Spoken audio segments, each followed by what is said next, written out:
사사기 15장 우리 1절에서 8절의 말씀을 한 절씩 교독하시고 우리 마지막 절은 함께 읽겠습니다. 얼마 후 밀 거둘 때에 삼손이 염소 새끼를 가지고 그의 아내에게로 찾아가서 이르되 내가 방에 들어가 내 아내를 보고자 하노라 하니 장인이 들어오지 못하게 하고 이르되 너가 그를 심히 미워하는 줄 알고 그를 너의 친구에게 주었노라. 그의 동생이 그보다 더 아름답지 아니하냐? 청하노니 너는 그를 대신하여 동생을 아내로 맞이하라 하니 삼손이 그들에게 이르되 이번은 내가 블레셋 사람들을 해할지라도 그들에게 대하여 내게 허물이 없을 것이니라 하고 삼손이 가서 여우 300마리를 붙들어 와서 그 꼬리와 꼬리를 메고 회를 가지고 그 꼬리 사이에 한 괴를 달고 회에 불을 붙이고 그것을 블레셋 사람들의 곡식밭으로 몰아들여서 곡식단과 아직 배지 아니한 곡식과 포도원과 감람나무들을 사른지라. 블레셋 사람들이 이르되 누가 이를 행하였느냐 하니 사람들이 대답하되 딥낫 사람의 사위 삼손이니 장인이 삼손의 아내를 빼앗아 그의 친구에게 준 까닭이라 하였더라. 블레셋 사람들이 올라가서 그 여인과 그의 아버지를 불사르니라. 삼손이 그들에게 이르되 너희가 이같이 행하였은즉 내가 너희에게 원수를 갚고야 말리라 하고 블레셋 사람들의 정강이와 넓적다리를 크게 쳐서 죽이고 내려가서 에담 바위 틈에 머물렀더라. 아멘. 우리가 14장 우리가 어제 말씀을 통해서 삼손이 결혼할 때쯤의 이야기를 함께 나누었습니다. 삼손은 딥나라는 지역에서 블레셋 여자와 결혼을 하게 되는데 사실 삼손의 아버지는 이 결혼을 반대하죠. 하지만 이 삼손의 계획이 무엇이었냐면 이 결혼을 기회 삼아서 블레셋의 틈을 노려 그들을 치려는 목적을 가지고 있었습니다. 그러나 삼손의 이러한 좋은 의도와는 달리 말씀은 계속해서 그가 나시린으로 살아가는데 실패하는 것을 보여주고 있어요. 죽은 사체에 손을 대고 그리고 그것에 꿀을 먹고 그렇죠? 길 걸어가면서 그 꿀을 막 먹고 또 맛있으니까 자기 부모에게도 갖다 주고 그 사실은 또 부모에게 숨기고 은폐하는 그런 모습을 보여줍니다. 그럼에도 불구하고 하나님은 이 삼손을 통해서 이스라엘을 구원하고 계시죠. 하나님은 이 삼손을 통해서 하나님의 일들을 이루어 가셨다는 것을 우리가 어제 말씀을 통해서 또 오늘 말씀을 통해서 우리가 확인합니다. 물론 삼손이 범하고 있는 이 인간적인 모습들은 우리가 잘 알고 있는 삼손의 이 이후의 이야기에 그 결과들이 드러나고 하나님께서 만지시지만 이 정말 흠결 많고 혈기 있던 이 삼손을 통하여서 하나님은 일하고 계십니다. 오늘 사사기 15장의 말씀은 계속해서 이 삼손의 결혼에 걸친 이야기가 전개되고 있어요. 삼손이 화가 나서 딥나를 떠났을 때 삼손의 장인이 삼손이 자기 딸을 버린 것으로 생각했어요. 수수께끼의 답을 가르쳐준 그 자기 딸이 삼손에게 미움을 샀다라고 오해해서 어떻게 하냐면 자기 딸을 삼손 친구에게 주어버려요. 삼손이 자기 딸을 버린 것으로 생각해서 자기의 딸을 신랑 들러리에게 주어버립니다. 그러나 삼손은 아내를 다시 맞아들이기 위해 염소를 가지고 장인의 집에 당도했던 상황이었어요. 장인의 이제 자초지종을 듣고 이와 같은 행동에 자기의 아내를 자기 친구에게 줘버린 이 같은 행동에 화가 난 삼손은 급기야 딥나 주위의 블레셋 사람들의 밭에 막대한 피해를 입힙니다. 다 불을 붙이고 그들을 모두 태워버린 것입니다. 상황이 이렇게 되자 피해를 입은 성난 블레셋 사람들이 삼손의 장인과 그의 아내를 불살라 죽여버려요. 자기의 아내와 장인을 잃은 삼손은 이제 그 명분을 가지고 블레셋을 심판합니다. 이제 내가 너희에게 어떠한 일을 하여도 너희는 핑계할 것이 없다. 이것이 정당하다. 3절입니다. 삼손이 그들에게 이르되 이번은 내게 블레셋 사람들을 해할지라도 그들에게 대하여 내게 허물이 없을 것이니라 하고 그것을 명분 삼아서 이제 블레셋을 심판합니다. 블레셋 사람들이 삼손에 의해서 목숨을 잃게 되고 수많은 농작물에 피해를 입게 돼요. 그것에 그렇게 되자 이제 블레셋 사람들이 자기 민족이 삼손에 의해 부심을 당하자 삼손이 숨어있던 유다로 쫓아갑니다. 유다 지파로 쫓아가요. 그것에 수많은 블레셋 사람들이 진을 치고 유다 사람들에게 삼손을 내놓을 것을 요구합니다. 근데 여러분 사사기 우리 1장을 한번 볼까요? 사사기 1장을 보면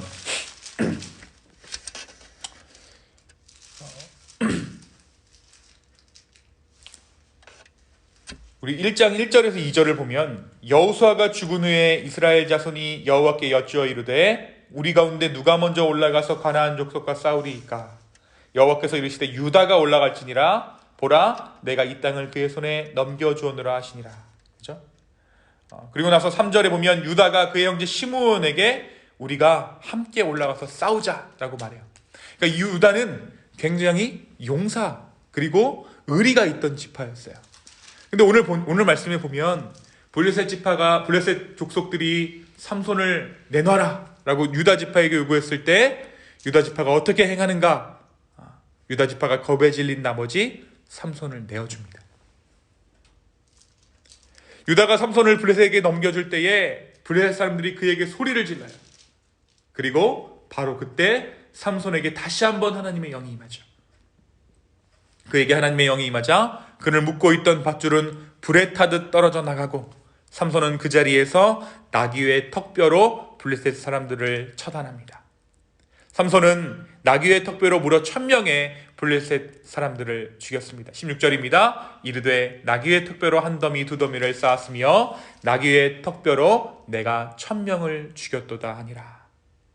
한바탕 전투가 벌어진 후에 심한 갈증에 시달리던 삼손은 하나님께 자신의 목을 죽여달라고 청합니다. 바로 그때 하나님께서 샘이 터져나오게 하시고 삼손은 그 물을 마신 후에 기력을 회복합니다. 이 일 후로 삼손은 이스라엘을 20년간 사사로 통치하게 됩니다. 이것이 저와 여러분이 읽으신 사사기 15장의 내용이에요. 오늘 말씀이 우리에게 무엇을 말해주고 있을까요? 여러분 오늘 말씀 이 15장 말씀을 보면서 여러분 어떤 마음이 여러분 마음 가운데 이렇게 들어오나요? 사실 오늘 말씀은 이것이 과연 하나님의 역사하심으로 볼 수 있는가 좀 의구심이 들죠. 삼손의 욕망과 그의 혈기가 이 말씀 가운데 가득 차 있는 것을 봅니다. 복수와 복수가 꼬리를 물고 살육과 살육이 꼬리를 무는 상황이에요. 갑자기 회를 만들어서 여우 300마리를 쳐 죽이고, 그죠? 모든 것을 불질러 버리고 나귀의 턱뼈로 사람 1000명을 때려 죽여서 시체 더미를 만들고.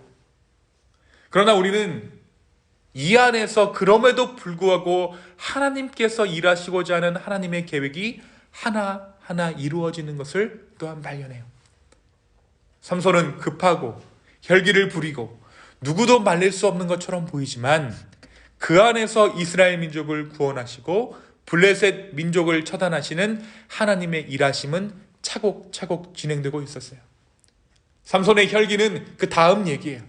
그것은 나중에 하나님께서 다루십니다. 드릴라라는 여자를 통해서 삼손을 다루시죠. 근데 오늘 말씀을 잘 보면 삼손이 사사가 되기까지의 과정을 잘 보면 삼손이 흥분하면 흥분할수록 혈기를 부리면 부릴수록 하나님은 굉장히 냉정하고 차갑게 블레셋을 처단하고 계신 거예요. 사실 이 모든 일들이 삼손의 개인적인 감정을 넘어 하나님의 섭리로 하나님의 인도하심으로 이루어지고 있음을 우리가 어디서 발견하게 됩니까? 유다가 삼손을 넘겨줄 때 삼손에게 하나님의 영이 갑자기 임한 것을 통해 우리는 이 사실을 확인해요. 이 블레셋이 삼손을 조롱했을 때 하나님의 영이 갑자기 삼손에게 임하는 것을 보고 우리는 이것이 삼손의 개인적인 어떤 혈기가 아니라 개인적인 감정에 의해서 그들을 처단하는 것이 아니라 하나님의 성령이 이 모든 것들을 이루고 있음을 우리가 보게 됩니다. 사실 자기가 블레셋에 투항된 것은 그들이 삼손을 넘겨준 것이 아니라 삼손이 그와 같이 결단한 것입니다. 자기 지파가 자기로 인해 어려움을 당하게 되자 동족과 싸울 수는 없었던 그가 블레셋에게 잡힐 것을 선택한 것입니다. 바로 그때에 삼손이 체념하고 힘을 뺀 그때에 하나님의 영이 삼손에게 임합니다. 그리고 하나님의 영이 임한 삼손은 그 자리에서 블레셋을 심판합니다. 사랑하는 기쁨의 교회 여러분, 죄인된 우리가 아무리 거룩하려 해도 순결하려 해도 우리의 모든 죄성을 거스를 수는 없어요.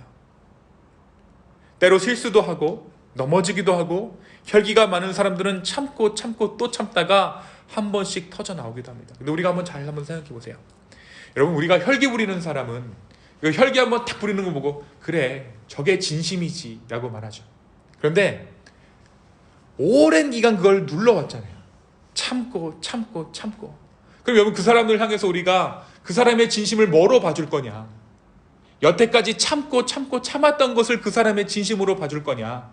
아니면 그래 화를 냈구나 그게 본색이지 그것을 진심으로 봐줄 거냐? 하나님의 시선은 어디에 있을까요? 우리가 한번 생각해 보시기 바랍니다. 우리가 정말 죄와 싸우고자 했을 때 하나님께서 우리의 진심을 뭐로 봐주시겠어요? 죄를 범한 그 상태를 보고 너 죄인이야? 이렇게 하시지 않으신다는 거예요. 우리가 정말 혈기와 죄와 싸우고 또 몸부림치고 이것을 하나님께서는 의롭다 하시는 주님이십니다. 때로 우리의 인간됨을 너무 자책하면 그 자책 역시 교만이에요. 물론 우리가 이런 실수나 죄악에 대해서는 하나님께서 후에 따로 만지시겠지만 주님은 그러한 우리의 허물에도 불구하고 하나님의 일을 이루시는 분이십니다. 자책은 우리에게 또 다른 면죄부를 줍니다. 그래서 우리가 인간됨을 너무 자책하면 우리의 죄를 너무 자책하면 그 역시 교만이에요. 자책하면서 그래 내가 원래 이렇지 하면서 우리에게 면죄부를 주기 때문입니다.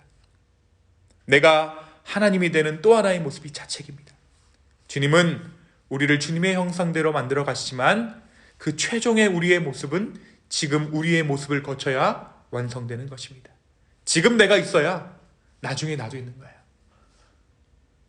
지금 하나님의 손길이 나를 만져야 나중에 하나님의 그 인도하심에 완성된 나의 온전히 된 나의 모습도 발견할 수 있는 것입니다. 내 안에 있는 나의 나됨으로 인해 나의 죄됨으로 인해 너무 자책하지 마십시오. 주님은 엉터리 같은 우리를 통해 가장 세밀한 하나님의 일을 하시는 분이세요. 우리 모습 그대로를 주님께 드리십시오. 바꾸려고 하지도 말고 솔직해지려 하지도 말고 있는 모습 그대로를 받아들이시기 바랍니다. 바로 그때 자신의 운명을 받아들인 삼손에게 하나님의 영이 임했듯 이 허물 많은 삼손을 20년간 이 사사로 이스라엘 민족을 다스리게 하셨던 그 하나님께서 우리 가운데 함께 하실 줄로 믿습니다. 자신의 운명을 받아들이는 삼손에게 하나님의 영이 임했듯이 우리의 삶의 질곡을 나의 나됨으로 인함을 인정할 때 주님은 주님의 구원을 우리의 삶 가운데 베풀어 주실 것입니다. 오늘 삼손은 급하고 혈기를 부리지만 그 안에서 정말 세밀하게 차갑게 블레셋을 처단하고 계셨던 그 하나님이 우리 안에 계십니다. 이 하나님의 인도하심을 따라 한 걸음 한 걸음 주 안에 순종하는 저와 여러분의 오늘 하루 되기를 예수 그리스도의 이름으로 축원합니다. 이 시간 함께 기도하시겠습니다. 주님, 때로는 우리의 본심이 무엇인지 우리도 헷갈립니다. 그리고 나의 가족이 나의 타인의 진심이 무엇인지 우리도 헷갈립니다. 마치 그가 화가 내기를 기다리는 사람들처럼 대할 때도 있습니다. 그러나 주님만은 아십니다. 주님께서 모든 것을 이루시는 줄로 주여 믿사오니 주여 우리를 한 걸음 한 걸음 인도하여 주시옵소서. 성령 하나님 모든 것을 아시는 주님이신 줄 우리가 인정합니다. 주 오늘 하루를 사는 동안 그 주님의 일하심을 우리로 하여금 보게 하여 주십시오. 나는 이렇게 행했는데 나는 또 죄를 범하고 말았는데 그럼에도 불구하고 그 안에 일하시는 그 하나님의 신실하심을 우리로 하여금 발견하게 하여 주시옵소서. 이 하루를 주 앞에 올려드립니다. 주님 우리를 인도하여 주시옵소서. 감사합니다. 이번 말씀 살아계신 예수 그리스도의 이름으로 기도하였습니다. 아멘.